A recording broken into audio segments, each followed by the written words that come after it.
I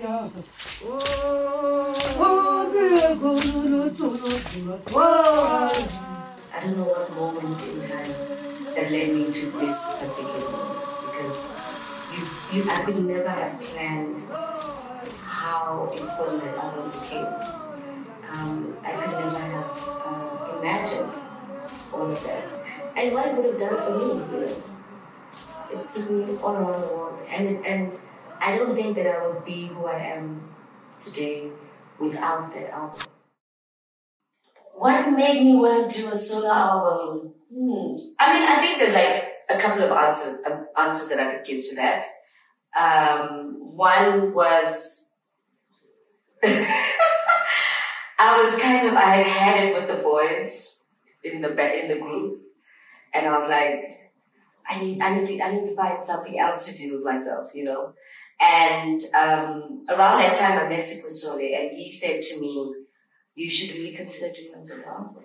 And you know what? People had been saying that to all of us, to Speedy, to Stone, to Jassy. You know, they were like, "You are the dope one. You're the dope one." So people had kind of been saying that, and I was ignoring it for a long time because we felt very strongly about the group, you know. But something about that moment just felt right, you know. And I remember talking a lot to Marang Sitwaino, who everybody knows in Joburg is one of the best PR people. And she said to me, "Yeah, you should definitely do this." So it just kind of happened at the right time, you know. So one of the other reasons is that Wanda Banoyi had done a solo album, and we were all kind of these white kids, you know, and I think when I had never imagined that we could do such a thing, and Wanda went into studio and she did like a jazz album at the time, and I was like, "Yo, Wanda, you did that?" And she was like, "Yeah, I did that." And you know, it really inspired me to go and try it for myself too, you know. So yeah, there were a few things that made me do it at the time, but there was that inspiration from Wanda as well. I don't really think that anything really changed between what I was doing then and what I did on the Zabalaza album. I just think it's the music that changed. But, you know, with all the Bongo Muffin albums, I was talking about the same kind of subjects. You know, there's a song in our Bongo Muffin album called Twasa. There's a song, there's songs about Azania on Bongo Muffin albums. Bongo Muffin had always had this kind of like political perspective, you know, as a young group of kids doing Kwaito. So I think what happened with the solo album is that I just got more room. I mean, when you're in a group, you know how it is. You have to, Stone has to have his 8 bars, 16 bars. Speedy has to have his, I've got to have mine. Jazzy has. So there's a kind of a group mind. But this allowed me to explore my mind fully. But the making of the album itself took quite a long time. I think it took us a year and a bit, maybe almost 2 years, to make the album, because I was being very particular about what I liked, what I didn't like. And it was really hard for both Sipho and I, because Sipho became my producer on the album. It became that long project of figuring out who I am as a solo artist outside of that Kwaito world, you know. So, yeah, we just took our time, and there was no pressure to finish it in any kind of time frame. So, the album has got all the giants on it, you know what I mean? Sipho Gumede plays bass on Lashumlenzi. Fana Zulu is on this album. Big Koza is on this album. R.I.P., the drummer for Stimela, is on this album. So it just kind of was like this incredible moment where I almost didn't realize just how big this moment was, you know, because it was happening so with such ease, you know. It was just kind of happening. You know, everybody wanted to come. And I think that's really a testament to having a great producer. When you have a great producer, they're able to bring in some of the best musicians to be there with you on the project. So, yeah, I mean, it's also got people like Tole and Kanyoma Pumulo, some of the best backing vocalists that this country has had. So, I mean, it was iconic in those ways. The album was recorded in a lot of different studios. Mainly, I think it was at Downtown Studios. And then we did some stuff at M2, yeah. I mean, these are iconic buildings, iconic recording spaces where you know that, for instance, Lady Smith Black Mambazo would have walked through these halls, would have used these microphones, So the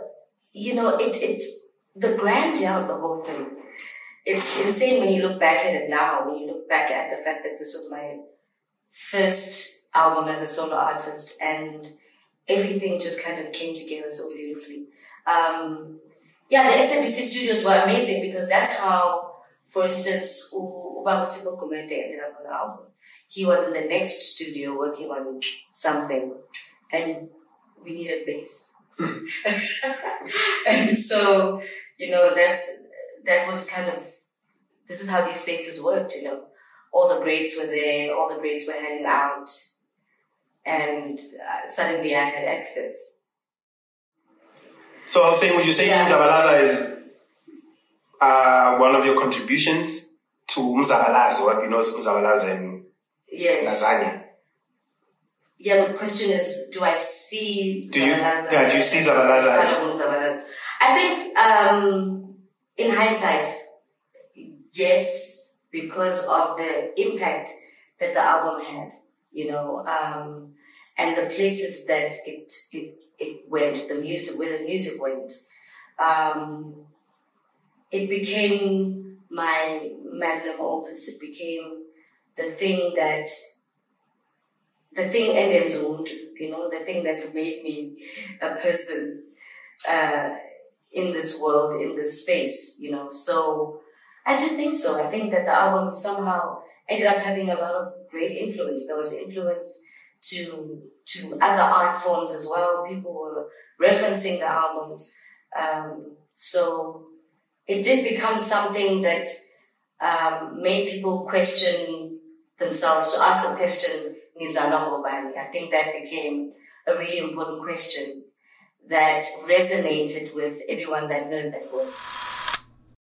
And also I think the serendipity of also being able to make Spirit of Uhadi with Madosini at the same time. There was a really amazing synergy between that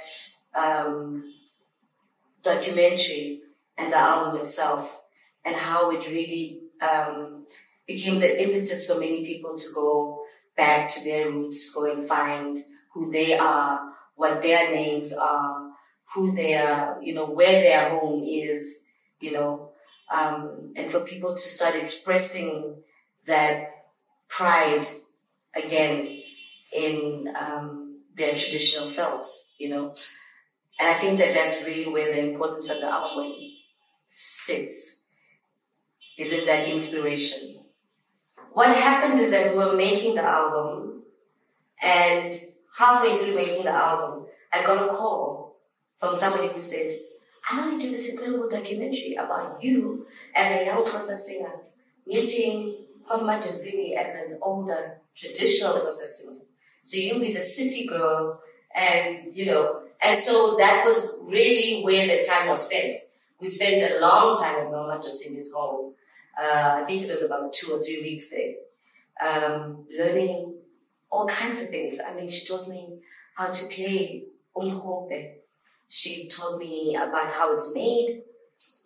She taught me how to make beer. They taught me songs.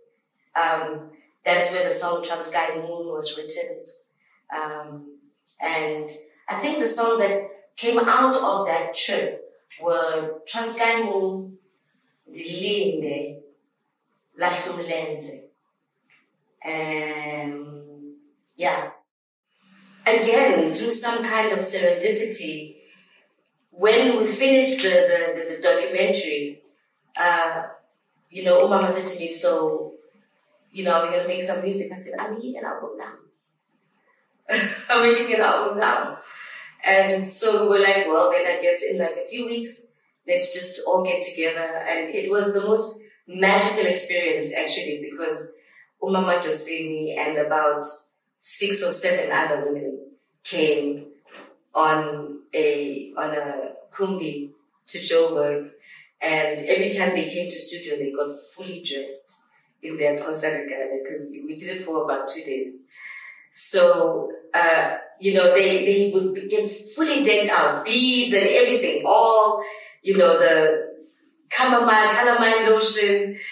So it was just so beautiful to see them like that in the studio, and they insisted on sitting on the floor, and they didn't want their headphones because they didn't understand hearing it back to themselves. Mama just said obviously knew because she had recorded many times. But the other woman, this was the first time they'd been in the studio. So it was just one of the most magical experiences. I remember that Johannes Dreyer was the photographer for that iconic picture.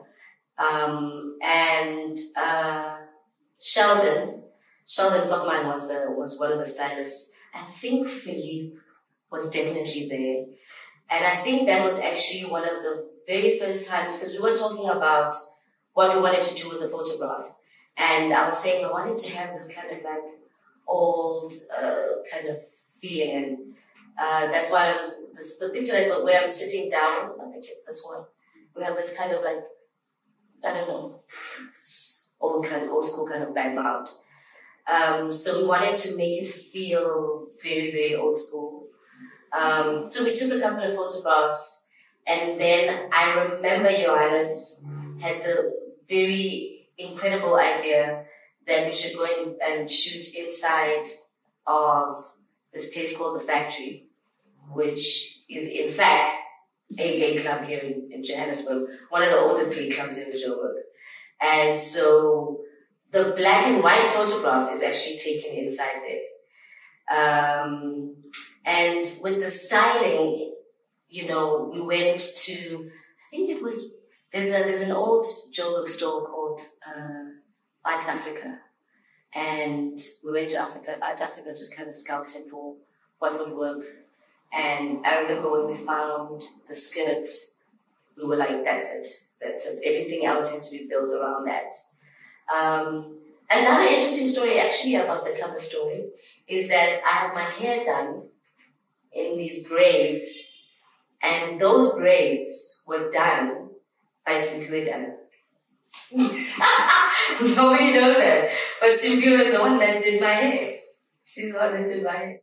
Sipho had given me the music, and I'd been listening to it, and I was kind of like, it was like, yeah.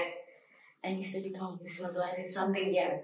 And I kept saying, that song and the song Zabalaza. I kept saying, And so one day, I went to the studio, I took my notebook, and I remember the moment when I took my pen and I said, I think I have it. And the words just started, they were kind of like flowing out of the pen. I remember that moment, and I still have that journal. And even when you look at how those words are written on that page, they don't look uncertain. They just kind of are on the page. There's no scratching out of something You mentioned Matikizela, you mentioned Pelete, your mom, you mentioned Nkrumah, you mentioned Biko, Sisulu. Are there any other names you'd have liked to add, but you only have so many bars? Over the years, while performing the songs, I would use many different names. Sometimes it would be Mamuli would be the center point. And sometimes it would be I would throw in the name of somebody who maybe was a victim of some kind of violence, So the songs do kind of change over time, I think at the time I really just wanted to put my mother's name just nicely nestled in between all those icons of the struggle. Yeah. So, if you don't mind, can you take us to the moment where you performed the song at Amandla Women Fest with Mama Winnie's picture in the background? She's always in the background. And Mama Winnie transitioning 2 days later. Yeah. And then you, fast forward a few days later, doing this powerful performance at Orlando Stadium at a funeral. Can you take us through this, just that week, Yeah. From...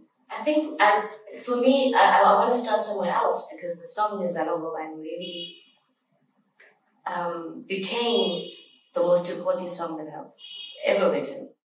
When I did the launch of the album, I remember Sipho Gumede asking me, what's that thing, that big thing you wish could happen at your launch? And I said, I wish Mama Winnie could be at the launch. So Mama Winnie was in the audience when I sang that song for the first time to All of South Africa, because that show was also broadcast on the radio. And so that first time that I'm singing the song and she's in the audience, I literally couldn't keep my tears back. I couldn't even control my voice enough to sing properly, So it begins there. And what it does is it begins a really close relationship between myself and Mama Winnie Mandela. And every time she has an event or a birthday or something, she says, bring me that kid. Over the years, I started to put her image behind me every time I performed this song.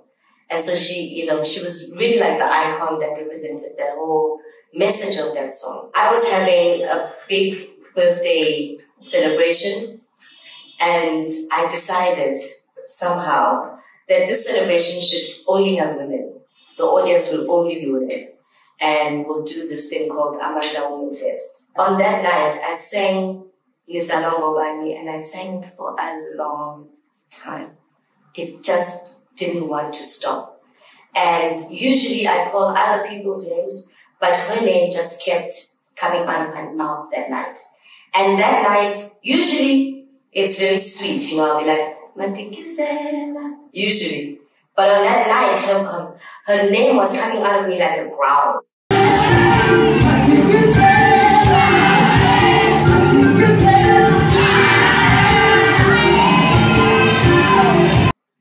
And I was like, and I remember at the end of that song, I actually sat down. I don't remember ever sitting down during a show. I don't sit down. And I sat down in my drum kit and I was like completely finished. And usually what we do with the screens is we change. There's always something else on the screen. But that night, something happened and the screen wouldn't change. So to wake up the next day and find out that Mama Winnie had transcended, we almost felt like we were doing like a farewell. And there was something so powerful about 1,000 women in one room and Mama Winnie Mandela behind us as we went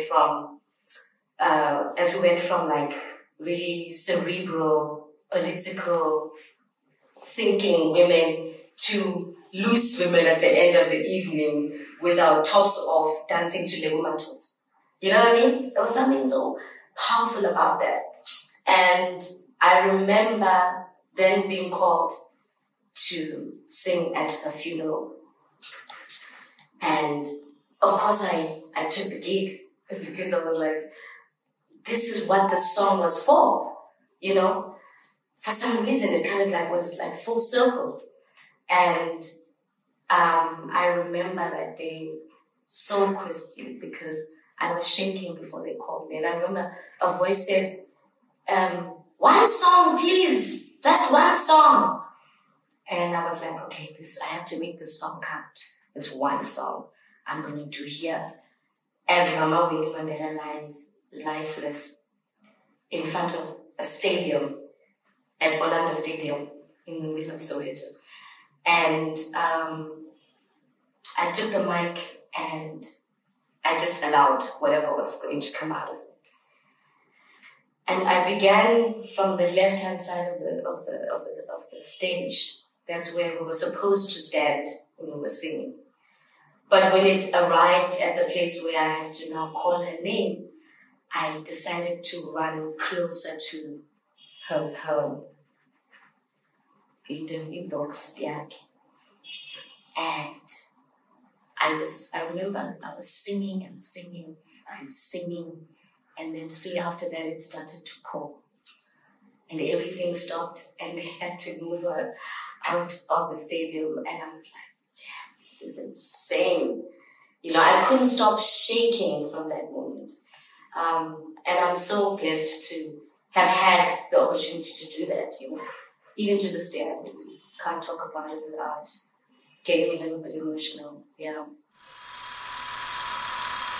I wrote the words to that song when I was filming Spirits of Uhadi. So I was actually in the Eastern Cape at Madosini's home, and they were singing. They were just singing in the background.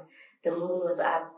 You know, I was having a little moment, a little Rastafari moment for myself, and the words just started coming out. It was just like one of those things where I guess I just wanted to be present in the moment and how beautiful just that split second was with the moon and Madosini's voice with all the other women and the place that I was at, the sound of the echoing through like the valleys and the cliffs, you know.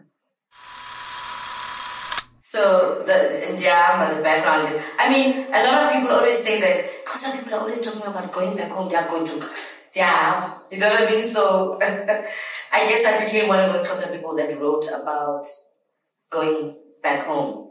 And Emqanduli is my mother's home in the Eastern Cape, where she was born and raised, and where I spent some of my time with my grandmother when I was a baby. So it's always been a place of a lot of nostalgia, and a place of, you know, that's where my, you know how they say in Xhosa, ingama yakho, you know, that's where my umbilical cord is buried. So the song just kind of pays tribute to the idea of going back home, back to the village, back to your Asian self, back to your own family history, the story. Yeah, I wanted to kind of speak to that great, iconic South African song, the struggle song, you know, the struggle song. So that's what Zabalaza was about. And it's interesting because a lot of those topics are still the same to this day, even though I'm sounding extremely old right now. But yeah, I mean, this was 20 years ago. And even then, there was a sense that there's a murkiness in the rainbow, you know, because at the time we were being sold this idea of this rainbow nation, this perfect rainbow nation. And even then, in the early 2000s, there was a murkiness. You know, we knew that this illusion this was an illusion. The song Revelations was one of my mother's favorite songs. When I was growing up, there was a year that my father went to study abroad. My father often did that. He would be at Cambridge or at Harvard studying something. And so my father was abroad, and my uncle Fitzroy Ngana, who's also a famous musician with all of his brothers, moved into our house, Epudi. And for the first time, because, you know, when I was growing up, the sound in my house was the sound of like the typewriter. That was what you heard a lot in my house, because my father was a journalist, my mother was a journalist. And so it was the sound of writing and lots of silence in the house. But that year my uncle came and he moved in with a giant sound system and lots of records. And one of them had the song Revelations on it. But it was the guitar version. This is before we heard the Yellow Jackets version. There was a guitar version. Can't remember who the guitarist is. And so we used to love listening to that one. And then the Yellow Jackets version as well. So it was just like one of those songs that represented a joyful time in my life where there was lots of music in the house. And I think I was beginning to discover that, there was like a little spark in me that, I think I really love this thing. I love it to that extent that there's a passion for this thing, this music there. So I put it on the album. It was,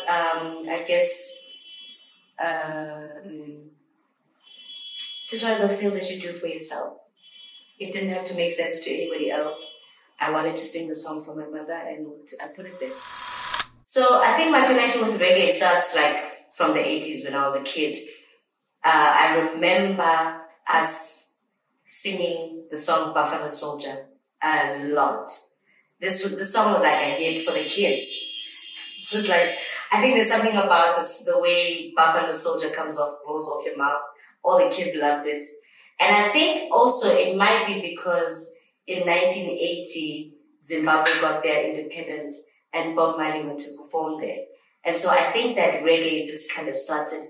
I mean, that's when Zimbabwe started their love affair with reggae. And I think that that's when it seeped into South Africa as well. So I think it started there. But then fast forward to Bongo Muffin, I met Jasid. And of course, I had been going to the dance hall since I lived in Yeovil. Going to, what was the club called? Thando. Going to Thando every Thursday to dance hall. And it was weird because we were like very much expressing a Jamaican lifestyle on the rooftop at Thando. Just in that little corner of the world. People were like whining and going down and, the boys were doing all the moves that people were doing in Jamaica. It was wild. So, but that's when we started our love for dance hall, and I've just always loved reggae artists, always loved Bob Marley, always loved dance hall, even though it's like extremely homophobic and sexist. Now what I do when I'm listening to dancehall is I'll just scream out words like sexist, homophobia while I'm dancing. I'm like, that's homophobia, that's sexism, patriarchy. I mean, we live in this world. I mean, sometimes you just have to like 5 minutes to. Yeah. And talking about Jasid, do you think Jasid is featured on the song? Yes. Do you think his Shona contributions are underrated and underappreciated? Absolutely. Jasid is like a literal genius to me. Like, if you listen to any of the Bongo Muffin albums, just check Jasid's verse. That's where the magic is.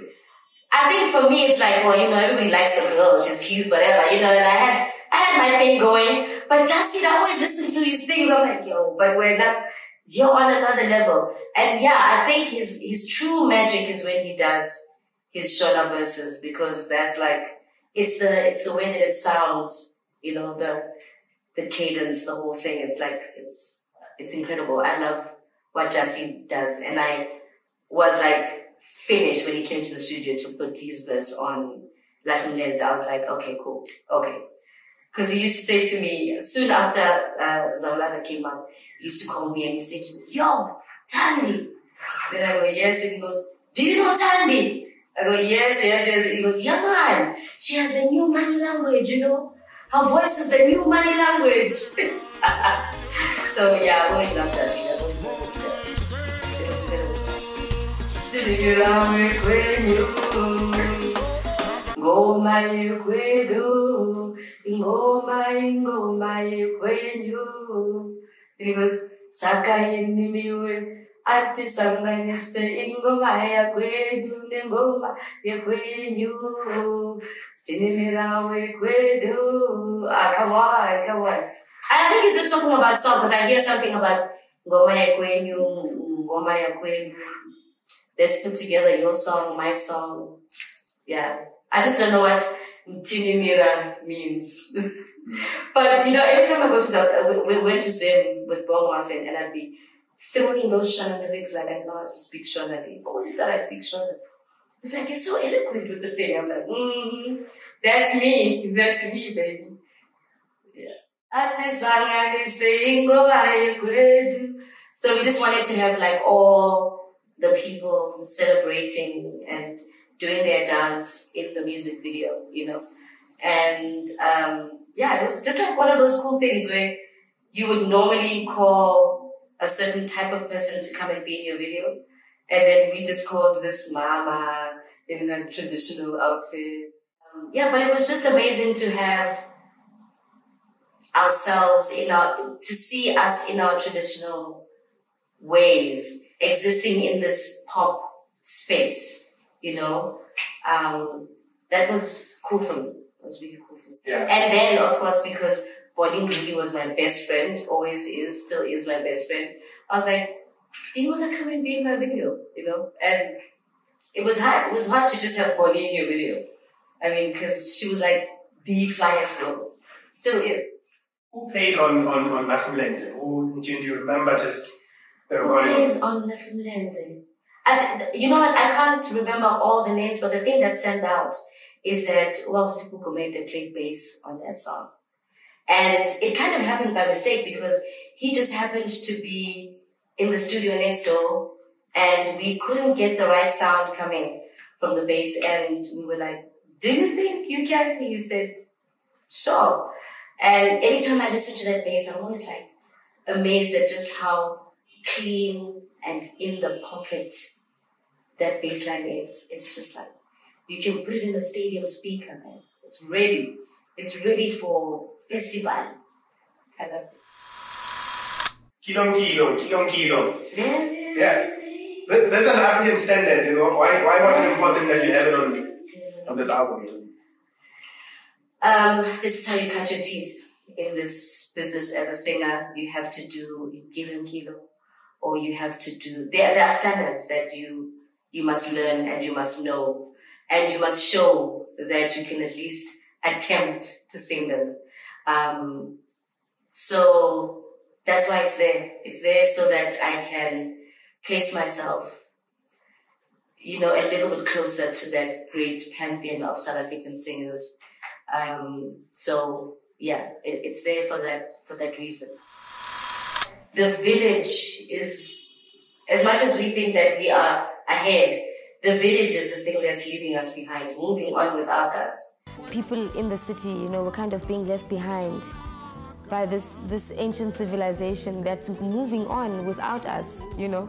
So it was kind of my cry to say, you know, wait for me, don't run, you know, don't go so quickly. Although it seems like the village is so slow, I felt like, you know, it's moving further and further away from us, and we don't realize that. So that's where the idea started. But once I got into the studio and I started singing the melodies, it became a love song. From my own experience when I was doing the album, you know, I was going to do it by myself, but once the song was done, I felt like, you know, it needed to be a duet. And then I started thinking about which voices I could call onto this track.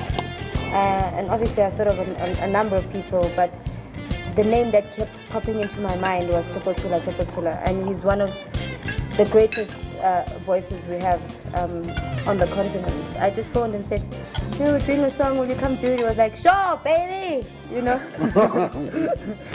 That's the crazy thing about this album, is how there were so many yeses. Everything was just going great. So Tshepo Tshola came to the studio. I remember there was one time, in the beginning it was a bit difficult because I had to deal with the language first. You see, my tongue is so twinkled into Sotho. You know, then when I had to go into Xhosa, hey, it was a bit difficult. And immediately I got the song. Yeah, I didn't know that she could jump that high. I was so excited. You know, she was like all over the place. You know, she was just a wonder to work with. When he came to the studio, I think like you say, you know, you're coming into a strange environment, you don't know what's going to happen, and you don't know these people you're going to work with. And I remember one thing, I was in the other side, he's in the booth, And I wanted to say to him, you know, we want the Tshepo Tshola, you know, you know, all of that. And that's when he was like, oh, okay, you want that? Sure, I can do that, you know. So that's when I was jumping, because I was, you know, that's what I wanted. I wanted that passion, that voice that comes from so far deep in your spirit. So, yeah, it was magical. When you are making an album, you make it, and then when it's done, you say, something is missing. Something is missing. And we figured the thing that was missing was like a club bop on the album. And I've always loved Spikiri. And I love that his technique for knowing whether the beat is right is if he can like tap his foot to it. It's like, you know. So I always imagine Italiga Spikiri just like. And that's how you know it's dope. You know? When something is dope, you just put Spikiri. That's the meme. That should be a new meme for dope. Is Italiga Spikiri letter so. So yeah, I went to Kalawa and my old studio, my old playground, with some of my friends, and we made one. Yeah, love it. And I think the thing that really propelled that song was that Black Coffee did a remix of it. And it was that remix that actually ended up in all the taxis, like everybody in every club, every place when people were having a good time, that song was there. So, yeah, even my partner is like, that's how she found out about me. It sounded like a self-explanatory song, right? Like, it sounds like a dance song, but the more you listen to it, there's this beautiful message. Yeah. And that's where this manifesto thing comes in. I'm like, yo, this person's actually telling me to be courageous. Yeah. While I'm dancing, I'm like, I can take I love doing that. I love injecting a dance song with something where you're dancing, but then maybe there might be like a history lesson, you know, or you're dancing and there might be some political lesson right there, or just a messageable, you know. I love doing that. I can never just write like I couldn't write a song just about drinking, for instance. It would have to be, I'm drunk because I have no land. So we did something. And now I'm drinking some more.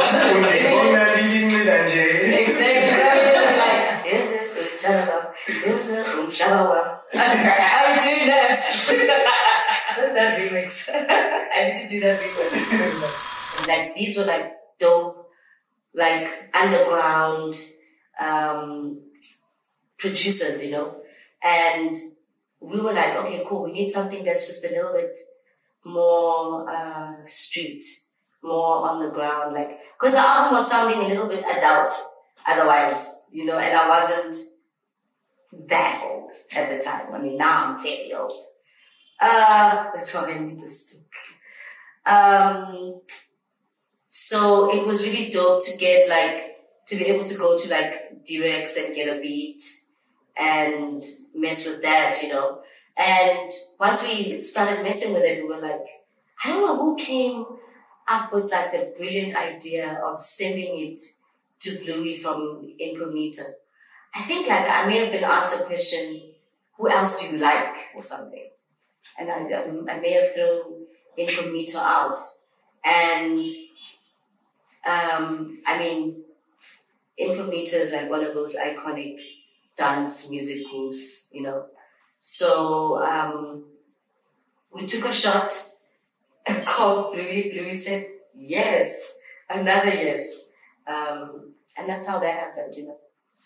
Really beautiful contribution to that. I can't believe what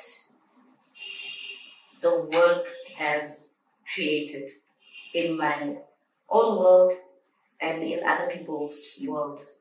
You know, like your story, people talk to me about this album all the time.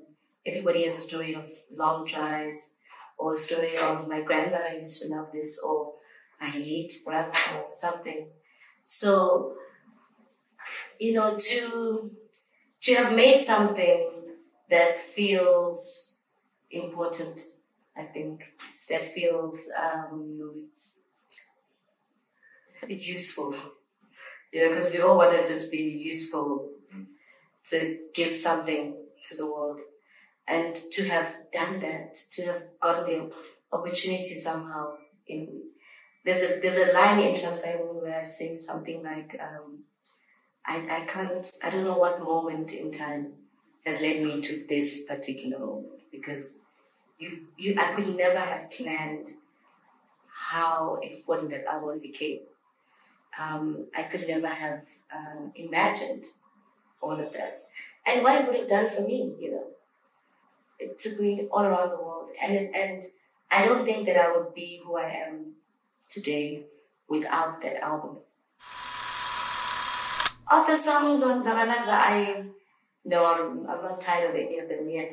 But also we change the music so drastically all the time, There's jazz versions, there's punk versions, there's, so I'm always having fun with it and reinventing it, finding ways for it to live in the present with me.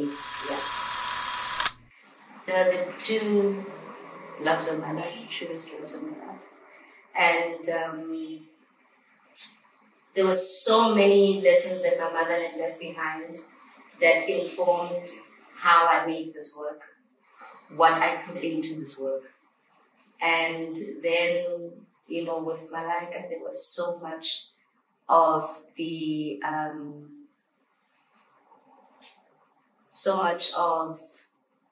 hopes that I have, that a mother has for their child, that were living in some of the things that the impetus for making the work.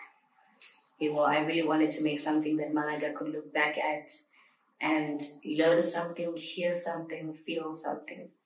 And I wanted my mother to be proud of me. So those are the two people that really drove the reasons for the making. It's really quite incredible for me that as I celebrate 20 years of Zabalaza, I'm about to release an album called Sangofa, and the word Sangofa means to go back and fetch things that were left behind or things that are of value, and while I'm getting ready to drop Sangofa, I'm able to look back at what I have already created, this kind of body of work that lies behind me, and what that has created for me in my life. And Sangofa represents the future. Sangofa represents what I can see in front of me.